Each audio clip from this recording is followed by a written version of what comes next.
So today what we're going to talk about is flipping homes whenever the market is hot, and it's been hot a while. When did the market start getting hot? 2010, 11, 20, somewhere in there. So there's been a lot of proof of, man, you can buy and sell homes and you can make money. It's really been hot the past 2 years, like crazy hot. Yeah. Maybe the last 4. Yeah, I mean, it's been hot long enough for people to have a lot of certainty. They can buy a home and they can fix it. I, too, hey, I appreciate that, James Pillow, for the birthday wish. I, too, have gotten into this. I have never flipped homes before. I've built homes. I have sold them. I have Harrison Youngs. What's up, buddy? So it's like I'm Chip and you're Joanna Gaines. Is that kind of what we're talking about? That is. So we're going to give you some information that you need to know, because anytime you buy something, I can almost guarantee you this. You're going to say, I paid this, I'm going to sell it for this, I'm going to make this amount of money. I don't think you're probably ever going to make as much money as you think. I don't think that's possible. No. There's so many things that pop up that it's unexpected. On the house that we're flipping on Sunrise, Billy Glass called that day and said, hey man, you got a water leak. Yep. You got to have a new water line. Yeah. From the road to the house. You don't know what that's going to cost, but it's going to happen, and maybe it's not the same circumstance, but it's going to happen. So I believe, number one, what you got to know, Weatherman, we just bought a house last week. Sure did. And the reason why I felt good about buying this house is I know exactly what I can sell it for. You've got to know, number one, what can I sell this thing? And I wish people like David Criswell, Scott Abernathy was going to join us. He understands flipping extremely well. So I think, number one, you've got to know with certainty, what can I sell this house for? Yes. The reason why I knew exactly what this house would sell for is my good buddy Tony Woodall had one a few streets down. Very similar. Very similar, and it sold for right at $180,000. Yep. So we're going to make this one look very similar to that home. Yep. What are some things you think you need to look for, Weatherman? Really? Yeah, I'm going to let you talk. Yeah, hey, really, all day. What most people do is they automatically see all these shows on TV, so they want to kind of get overboard, and you got to really stick to a budget. You got to realize that you can't overbuild the house. So right now in the flipping market, you know, they're in that 200, under 200 buy and try to sell it for 200. It's kind of hard to start flipping higher end houses because it's just tough to find them. So when you do flip, you got to make sure you put the right things in the house to make them sell, make it nice, but not break the budget. So I would say that is a great number 2 point, Weatherman. You got to know going in exactly what you're going to spend. Yep. Because if you allow your emotions to get in there and look, oh, we could do this, we could do that. You could have said, look, I'm going to spend $21,000 on this home. That's it. I'm going to move on. You got to know all your costs, what you're going to do, because a lot of times you plan on doing something, your emotions take over. What if we start to do this? What if we do this right here? Yeah. A lot of the things that you put into these homes, it's only going to increase the probability of the home selling faster. Right. But see, most all these homes that we sell, an appraiser's going to come in here, and they're going to say, this is all this we're going to give you for this home. And the problem is, a lot of the homes that we're flipping right now are in areas where maybe there's not enough homes out there that have been redone. Right. They can show. Anna Rowland has got a house on Church Street. Yep. Have you seen that? Mm-hmm. Yes, she's done a couple over there. She has. She lives right over in that area. 1,400 square feet for $250,000. Mm-hmm. And it's nice. And I think it's 2 bedrooms. I mean, that may have been a misprint, but Anna has a special touch. She knows how to package up.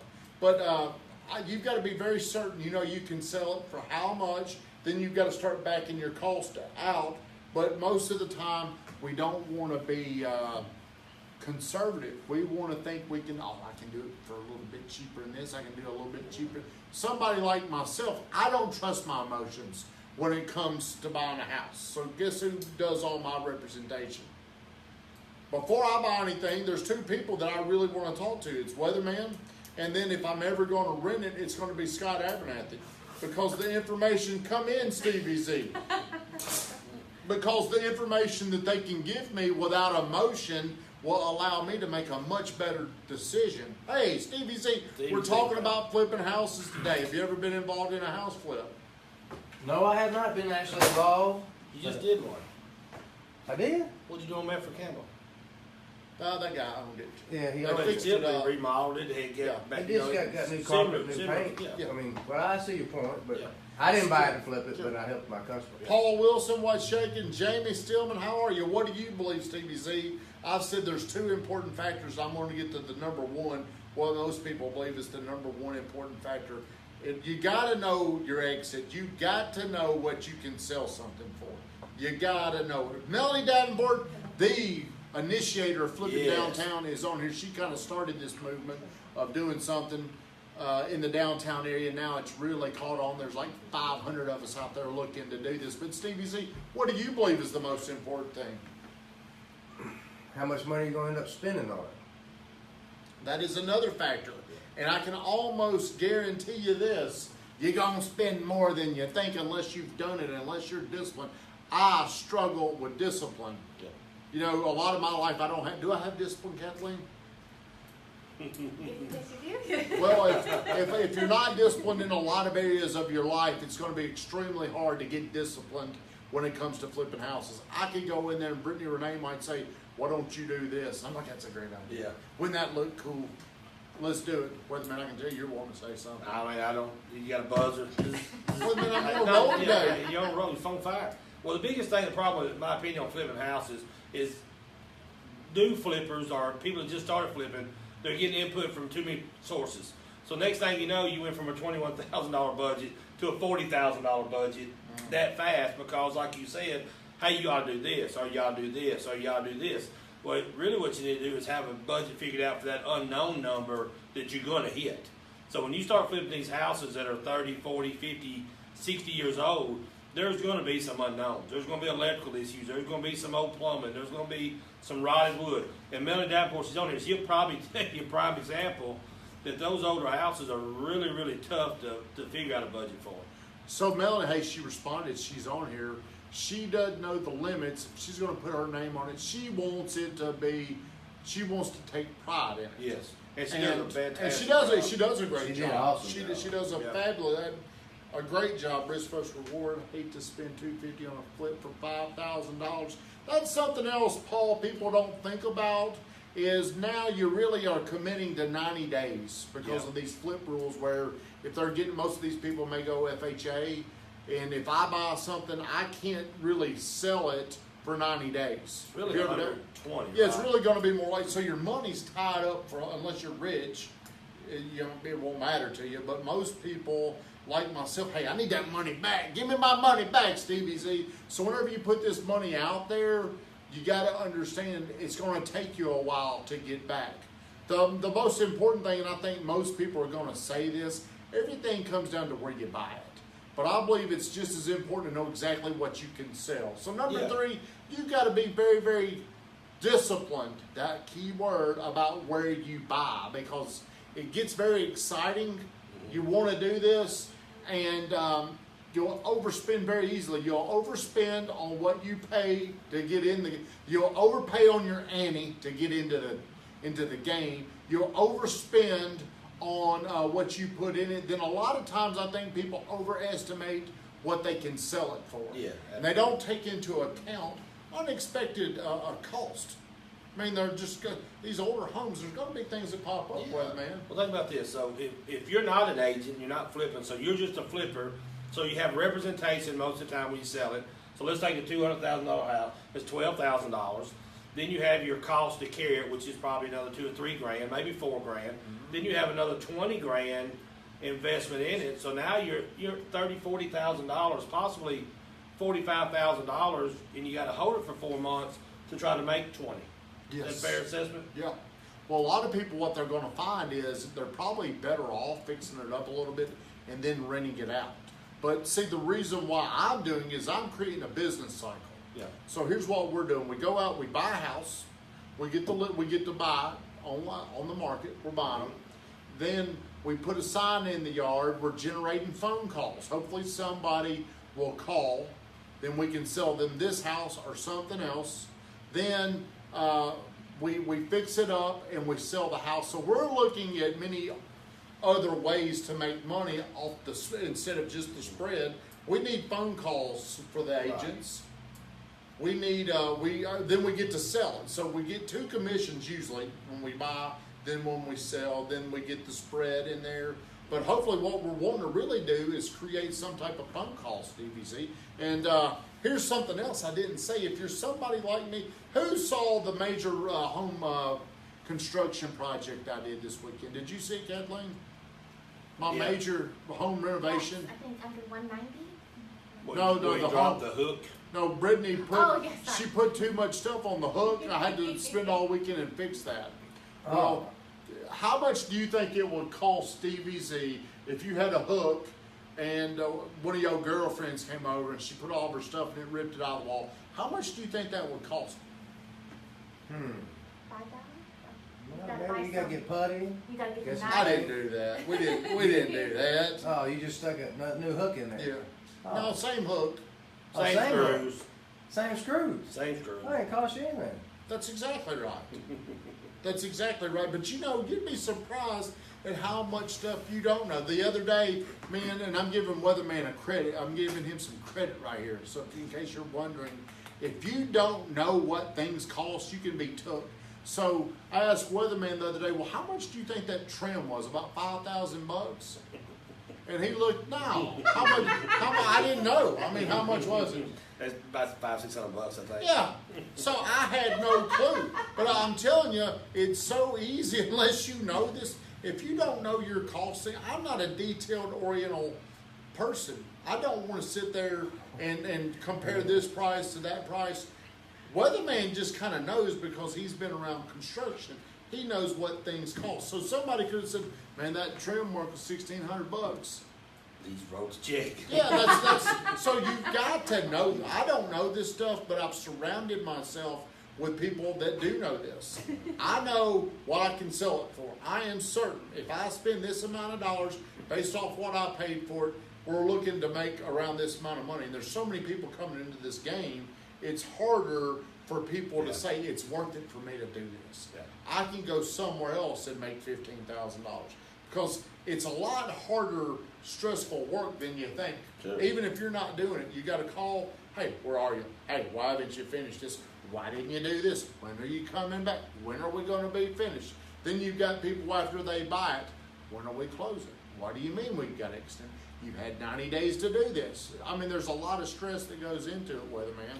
Yeah, and everybody's behind. So now you're trying to find somebody to do all this work. So luckily you're with network with somebody that kind of does all of it, which makes it nice. And we do have a couple of those people. But so instead of having to call plumbers and electricians and frame guys and trim guys and the 10,000 people you got to call, you can literally outsource one, and it makes it very beneficial. And then, you know, anybody will tell you when you do these older houses, getting people to do small jobs right now with the way our industry is really, really hard. You know, because they want to go after the big jobs and the big money. So it's very difficult to find the people to do these flip houses as well. David Estes, some of these flipper homes, they are a mess underneath. Yep. See, I really think you got to go in there and you got to do you got to have it inspected, because whenever you buy this home, and we don't always do that, but it still needs to be inspected during Yep. the process when you own it, because somebody's going to do an inspection. Then they're going to come back and they're going to say, I want all this.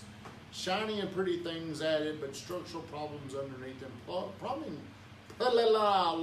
problems. Hey, David Estes, thank you, buddy. David Estes, if you don't know, is a builder who has a lot of knowledge whenever it comes to building houses, and like what he's talking about here, flipping homes. By the way, share this stream. We're going to pick a winner at 1:30. Share the stream. You could be one of the lucky ones, and you're going to win an Alley on Main gift card. You ever been to Alley on Main, Stevie? Yeah, I was there for your birthday. That's right. Have you ever eaten at the Alley? Yes, I have. You share this stream, you could be in the drawing for an Alley on Main gift card. Sure. Well, man, what are some other things I might not be thinking about right The now? one thing that I think that you really got to be aware of is whenever you buy a property, you have to have a number and stick to that number. If you miss the house, you miss the house. Most people get very competitive, and next thing you know, they spent $10,000 extra dollars. Well, guess what? That just redid your kitchen, possibly your living room, repainted your house. So you have to stick to those numbers. Now you have to find the areas. So Yeah. Melly Davenport created this trend, in my opinion, and Chris Well and them done a lot of stuff downtown. But now the downtown market, which is great for Murfreesboro, is very expensive. So then it jumped kind of over to Jones Boulevard area, which now Jones Boulevard is almost impossible to buy those houses. So now you're starting to see the Minerva Drive area, the Bradyville Pike area, the areas that are now, once those start coming up, within a year, they're going to be difficult to find as well. So this market will move really fast, in my opinion. Well, a lot of people want to buy the end product that they see, Yeah. but they don't have enough money to buy the house with their down payment and go in there and make these repairs. So what has happened, new construction can't fill a void of $200,000 anymore. Right. New construction now is really about a $250,000 unless you're looking at condos. But what can be done is a newer looking home from drywall, pretty Yes. much. It is a new home from drywall where you walk in, it's got fancy colors, it's got updated lighting. Kathleen, I see them eyeballs. What is that? I was just trying something out. Hey, I like those big eyeballs. I'm watching Ashley Mooney. Thank you for getting on here. Stevie Zavisa, thanks for getting back on here. Brandon Burks, what's shaking, buddy? Thank you for getting on here. But a lot of people, they can't afford to do all that. They can't afford to buy the house. They can't afford to remodel it. They come in and they see these homes. You know, you're seeing some really cool homes. 189, 199, 200,000. Maybe it's 12 or 1,300 square feet, but it's all brick. It's on big lots. Yeah. It's a very, very cool house. Now, these areas, if you don't know what's coming, like Stephen said, it's gonna go through here. They're gonna be like going down Church Street now, North Church on the north side of the square. I forgot. Tony Woodall said one time how many rehab projects were going on in that area. And you're talking about less than 2 years, probably 12 to 18 months, that it flew through that area. Yeah. You know, and so that's what happens. So when everybody jumps on the area and you start finding 2 or 3 deals, then boom, everybody moves that area. Then you have to find something else. Hey, what are you up there saying, Stevie? We're flipping houses. We're flipping You ain't got to houses. flip it. Hey, we're good. You ain't got to get in there and touch that. This morning at breakfast, Brian Burns bought this house on Spring Street at an auction. I seen that. And I think he paid, what was it in the I can't remember what, Vandy Van Meter, she said one day what he paid. And it was a couple $100,000. But he said this morning, man, I am going to load this house up. He's going to have $619,000.